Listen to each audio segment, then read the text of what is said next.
अस्सलाम वालेकुम guys, I hope everyone is doing good.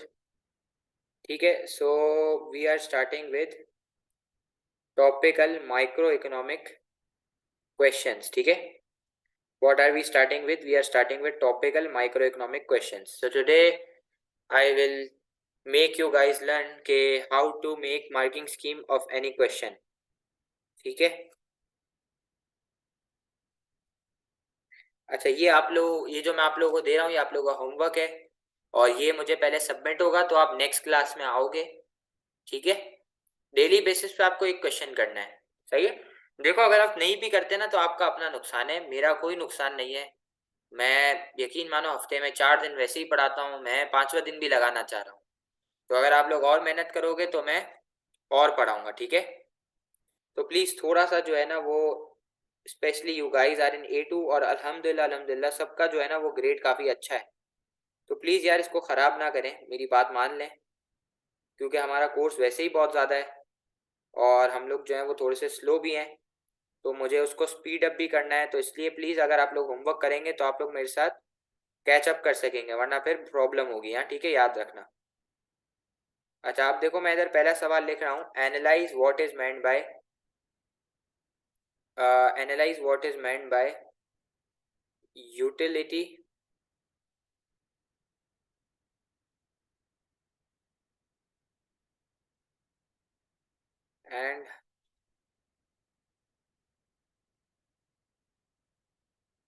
And equi marginal principle of consumer demand,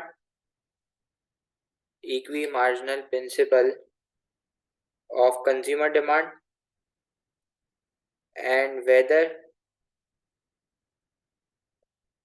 and whether it can be linked to the derivation of and whether it can be linked to the derivation of a market demand curve। ठीक है, ये कितने marks का सवाल है? It's of 20 marks. ठीक है, चलो मुझे बताओ, सबसे पहले जैसे ही आपने सवाल पढ़ा आधा, analyse what is meant by utility, जैसे ही आपने आधा सवाल पढ़ा तो आपके दिमाग की बत्ती जल गई। आपके दिमाग की क्या बत्ती जली कि सबसे पहले तो आपको यूटिलिटी की डेफिनेशन देनी है। तो आपने इधर क्या लिख दिया? आपने इधर लिख दिया डिफाइंड यूटिलिटी। फिर आप इसको क्या बताओगे? Total utility. फिर इसको क्या बताओगे? फिर इसको बताओगे मार्जिनल यूटिलिटी। ठीक है, तो क्या क्या बताओगे? Defined utility, defined total utility और डिफाइंड मार्जिनल यूटिलिटी। फिर इसको क्या बताओगे? फिर इसके साथ इसको बताओगे डिफाइंड एल्फर्ड मार्शल अजम्पशन। सबसे पहले आपको एल्फर्ड मार्शल की अजम्पशंस बतानी है। ठीक है, फिर पहले utility, total utility, marginal utility, फिर एल्फर्ड मार्शल की अजम्पशन बताओगे। सही है, फिर इसके बाद क्या बताओगे? फिर इसके बाद बताओगे आप law of diminishing marginal utility. फिर क्या बताओगे आप? Law of diminishing marginal utility. फिर क्या बताओगे आप? Law of diminishing marginal utility, और उसकी डायग्राम बता दोगे। ठीक है, सही है, ये सब इंट्रोडक्शन आप लोग दे रहे हो। हाँ, तो सबसे पहले क्या बताओगे? सबसे पहले बताओगे यूटिलिटी, फिर बताओगे टोटल यूटिलिटी, फिर बताओगे मार्जिनल यूटिलिटी, फिर आप बताओगे एल्फर्ड मार्शल की assumptions, फिर आप law of diminishing marginal utility बताओगे और उसकी डायग्राम बनाओगे। ठीक है, फिर इसके बाद क्या बताओगे? फिर इसके बाद आप बताओगे concept of equi marginal principle. फिर क्या बताओगे? फिर इसके बाद बताओगे concept of equi marginal principle. फिर इसके बाद आप इसको क्या बताओगे? Concept of equi marginal principle plus उसके फॉर्मूले के साथ इसको समझाओगे, प्लस उसकी डायग्राम बनाओगे। ठीक है, सही है। अच्छा, फिर आप इसको क्या बताओगे? फिर इसको आप बताओगे कि how utility is linked to demand. How utility is linked to demand curve? पहले आप इसको ये बताओगे, फिर इसके बाद आप इसको बताओगे कि यूटिलिटी डिमांड कर्व से कैसे लिंक है, और फिर how market demand curve is formed. यानी कि सबसे पहले आप इसको ये बताओगे कि यूनिट्स और मार्जिनल यूटिलिटी के दरमियान कौन सा रिलेशनशिप है, नेगेटिव। क्या बोला मैंने, यूनिट्स और मार्जिनल यूटिलिटी के दरमियान कौन सा रिलेशनशिप है, नेगेटिव। इसलिए जो मार्जिनल यूटिलिटी का कर्व है वही आपका डिमांड कर्व होता है, क्योंकि प्राइस और क्वांटिटी डिमांडेड के दरमियान भी कौन सा रिलेशनशिप है, नेगेटिव। इसलिए जो आपका मार्जिनल यूटिलिटी का कर्व होता है वही आपका डिमांड कर्व होता है। फिर मैंने आपको क्या बताया था कि जैसे जैसे सारे इंडिविजुअल डिमांड कर्व्स को ऐड करेंगे तो एक डिमांड कर्व बनेगा, जिसको हम लोग क्या कहते हैं, जिसको हम लोग मार्केट डिमांड कर्व कहते हैं, जिसको हम लोग क्या कहते हैं, मार्केट डिमांड कर्व। तो अब मुझे ऐसा लगता है कि ये सवाल की मार्किंग स्कीम तो समझ आ गई सबको, लेकिन सबको ग्राफ रिपीट कराने की जरूरत है। डू यू गाइस थिंक कि I should make the graph?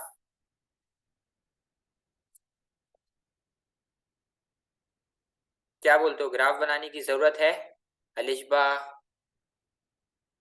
अस्मा, बिलाल, बनाने की जरूरत है। अच्छा, सवाल कि यार ये law of diminishing marginal utility का क्या ग्राफ बनेगा।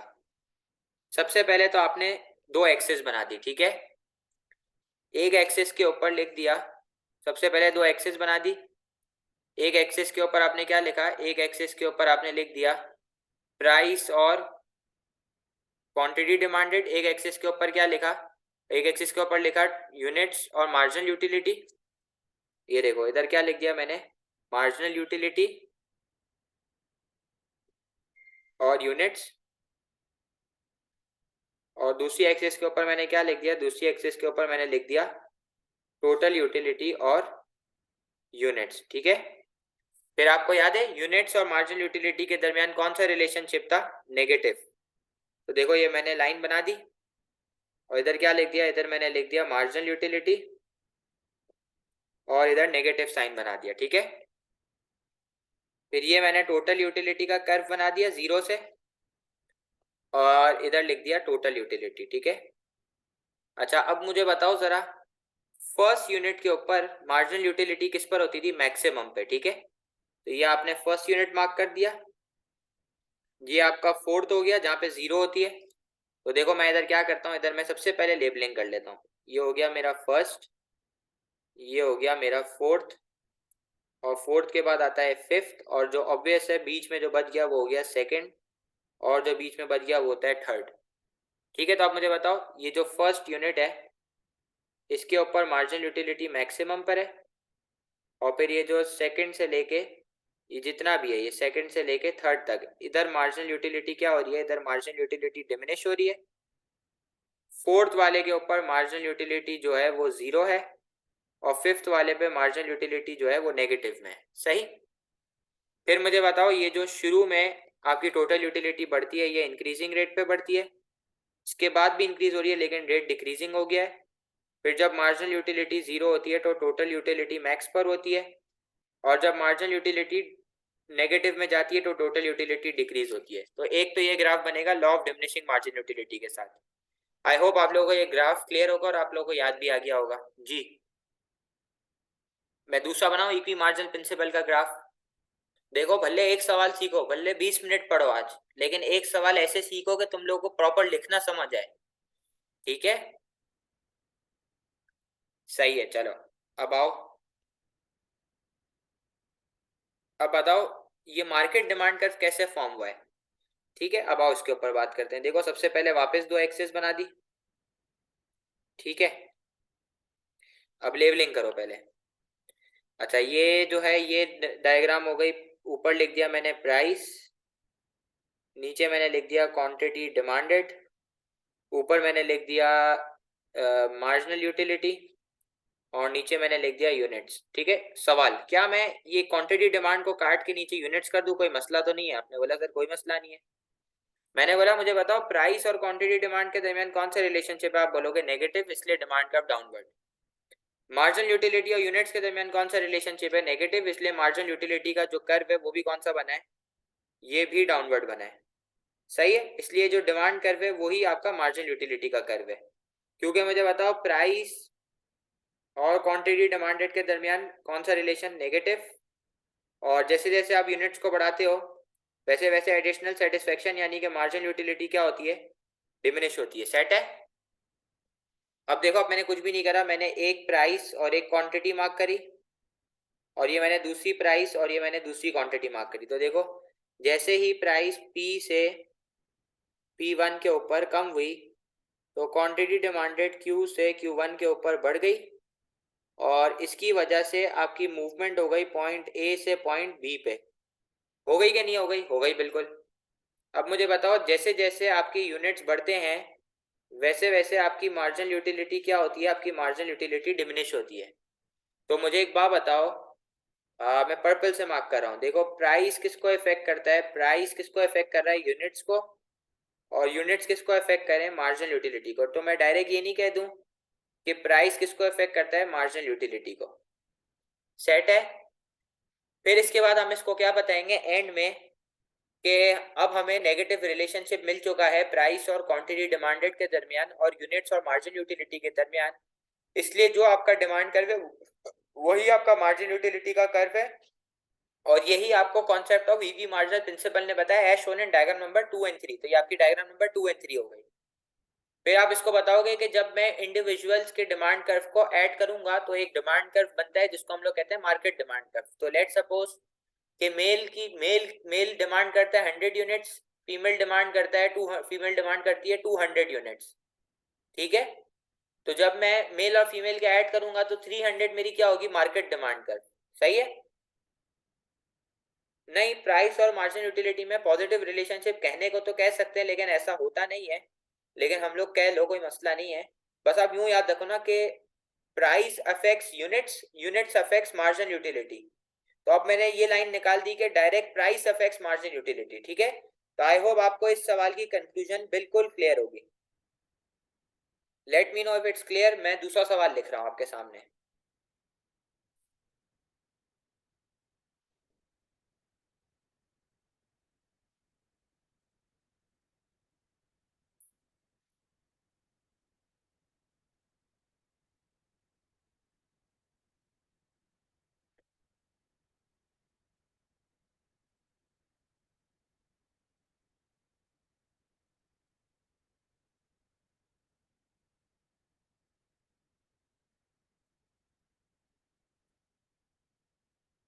देखो, इसके अंदर हम लोग कंक्लूजन में क्या लिखेंगे, इधर आओ।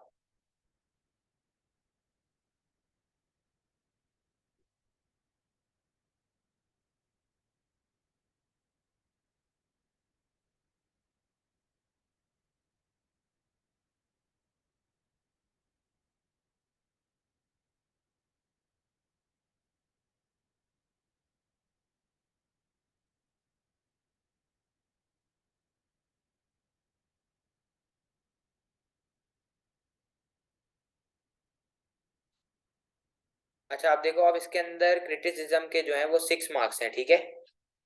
तो अब आप क्रिटिसिज्म में आप कुछ भी नहीं करोगे, आप क्रिटिसिज्म के अंदर यूटिलिटी की जो थ्योरी है उसकी बुराई करोगे। ठीक है, क्या बोला मैंने आपको? आप क्रिटिसिज्म के अंदर कुछ भी नहीं करोगे, ये जो यूटिलिटी की थ्योरी, आप इस यूटिलिटी की थ्योरी की बुराई करोगे। ठीक है। सही है कि यूटिलिटीज को क्या, हम सारी यूटिलिटीज को ऐड कर सकते हैं, क्योंकि यूटिलिटी तो देखो मैंने आपको बताया भी था इंडिविजुअल टू इंडिविजुअल वेरी करती है। भाई जैसे फॉर एग्जांपल मुझे एक चीज ज्यादा सेटिस्फाई कर रही है, मे बी आपको वो चीज कम सेटिस्फाई कर रही होगी, तो यूटिलिटी वेरी करती है। ठीक है। तो ये आपका पहला क्वेश्चन है, ये आपका होमवर्क है। I need it at any cost. देखो, अगर आप नहीं करोगे तो आपका अपना नुकसान है। मैं एक बार बोलूंगा, दो बार बोलूंगा, फिर मैं बोलना भी छोड़ दूंगा। ठीक है। तो आप लोगों को खुद करना है। देखो, जो बंदा ऑनलाइन पढ़ता है ना उसको सच में पढ़ना होता है। ऑनलाइन पढ़ने वाला बंदा जो है ना वो मजाक मस्ती नहीं करता है, उसको सच में रिजल्ट चाहिए, उसके कुछ गोल्स होते हैं जिसको उस ऑनलाइन पढ़ने वाले बच्चे को अचीव करने हैं, इसीलिए तो वो ऑनलाइन पढ़ता है, वरना फिजिकल सबके पास ऑप्शन ओपन है। ठीक है। तो मुझे बताओ, ये वाला सवाल सबको क्लियर है? मैं क्वेश्चन नंबर 2 लिखूं?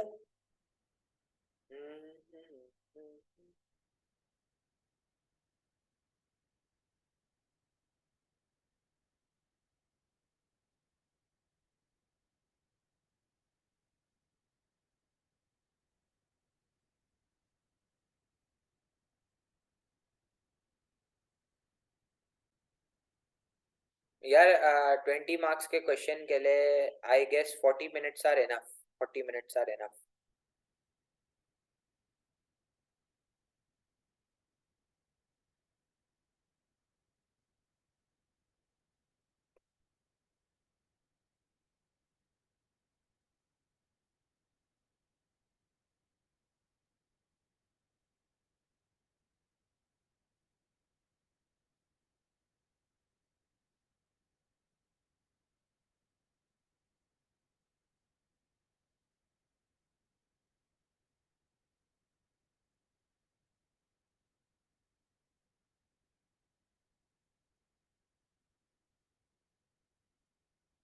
चलो, मैं अब क्वेश्चन नंबर 2 लिख रहा हूँ, ठीक है।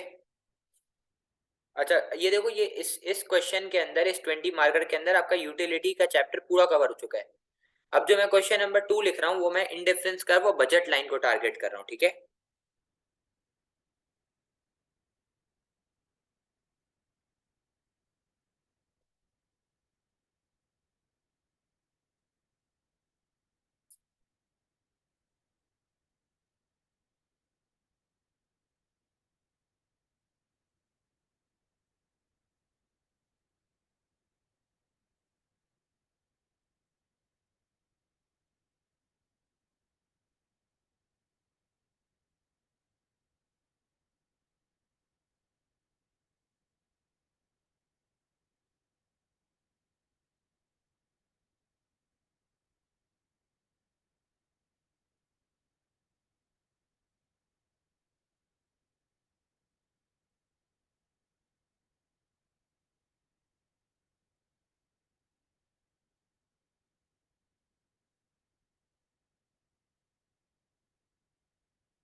चलो, अब मैं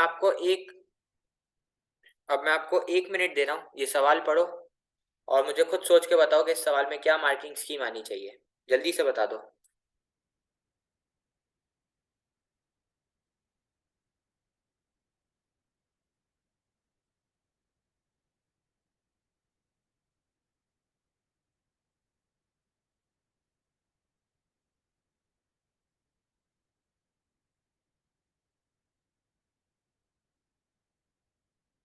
जी, इस सवाल के अंदर क्या मार्किंग स्कीम आएगी?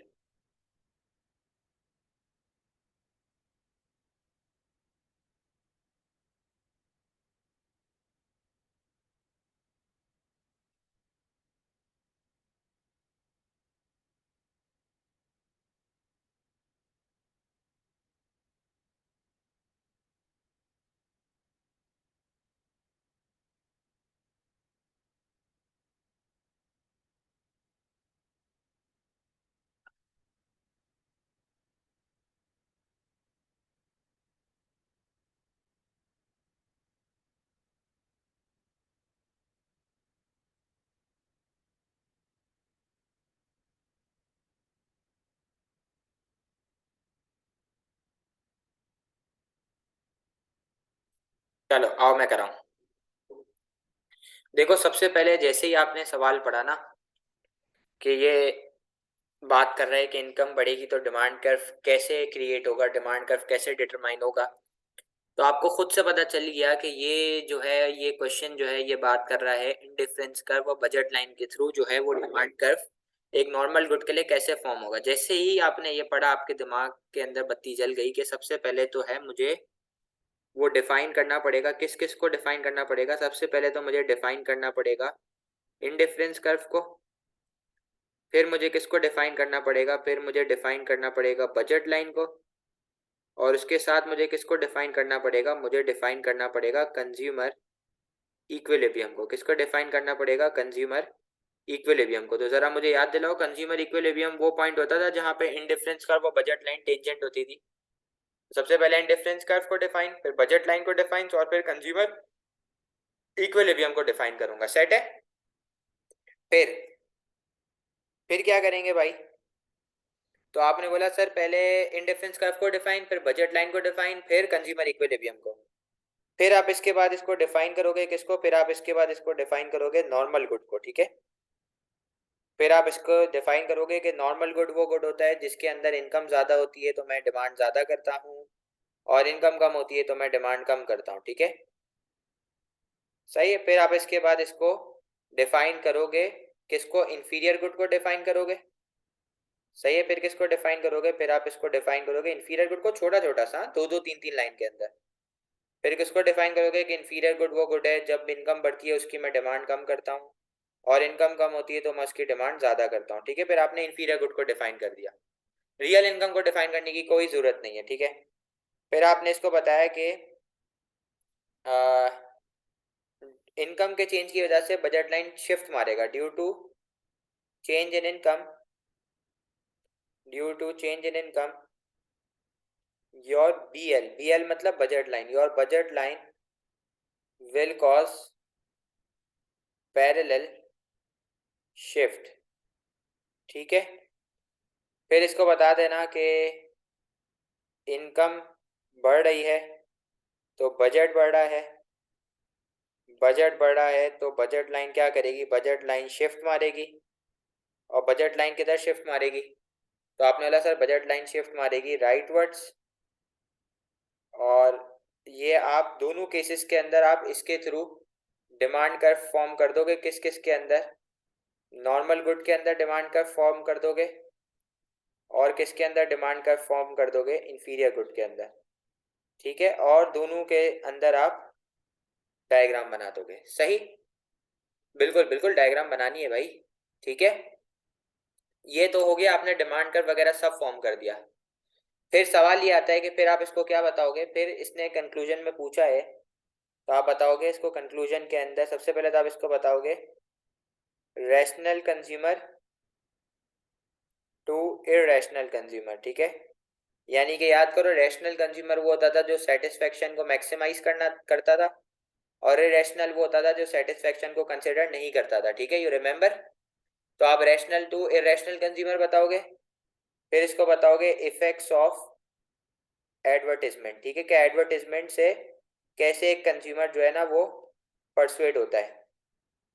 फिर इसको कंक्लूजन के अंदर आप क्या बताओगे? कंक्लूजन के अंदर आप इसको क्रिटिसिज्म बताओगे ऑफ इंडिफरेंस कर्व थ्योरी। इसके क्रिटिसिज्म के अंदर आप क्या बता सकते हो? आप बता सकते हो कि भाई कंज्यूमर जो है वो इरेशनल सिर्फ एडवर्टीजमेंट के थ्रू नहीं होता, बल्कि परसुएसिव एड्स के थ्रू, स्पेशल ऑफर्स के थ्रू होता है, क्रेडिट फैसिलिटी के थ्रू होता है। ये सब बताओगे। फिर आप बताओगे कि ये जो आपका कंज्यूमर है इसके डिफरेंट माइंड्स होते हैं, ये डिफरेंट चीज़ों को कंसिडर करता है। ठीक है? ये सब चीज़ें आपको बताइए। तो आई होप आप ये दो सवाल जो है वो होमवर्क के अंदर कर लोगे। मैं आपको अभी शेयर कर रहा हूँ। बोलो आप लोगों को ये सवाल समझ आया? Is there any problem?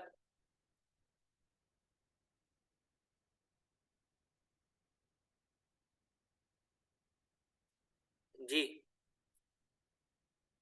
Clear? मैं आपको ये भेजूं? ये दो सवाल मुझे होमवर्क में मिल जाएंगे।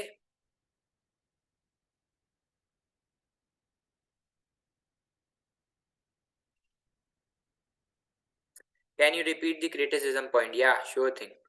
अच्छा आप देखो, क्रिटिसिज्म में आप इसको बताओगे कि भाई सिर्फ एडवर्टाइजमेंट से अलिशबा फर्क नहीं पड़ता, बल्कि एडवर्टाइजमेंट के अलावा भी बहुत सारी चीजें, जैसे कि आपने क्रेडिट फैसिलिटी की बात कर ली, और आपने जो है वो बात कर ली, परसुएसिव एड्स की बात कर ली, वो एडवर्टाइजमेंट में आ गई, आपने ऑफर्स की बात कर ली, और आपने जो है वो बाय कर ली, buy one get one free की, और आपने फिर क्रिटिसिज्म दिया कि भाई कुछ कंज्यूमर्स रैशनल होते हैं और वो इरेशनली एक्ट नहीं करना पसंद करते, उनको जिस चीज़ की ज़रूरत होती है वो वही चीज़ कंसिडर करेंगे।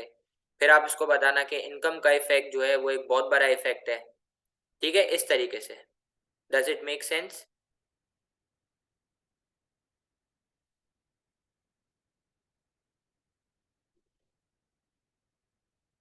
ओके, चलो, हैव अ गुड डे, अस्सलाम वालेकुम, we will have a extra class tomorrow, do remember it, मैं टाइमिंग्स कम्युनिकेट कर दूंगा ग्रुप पे। ओके।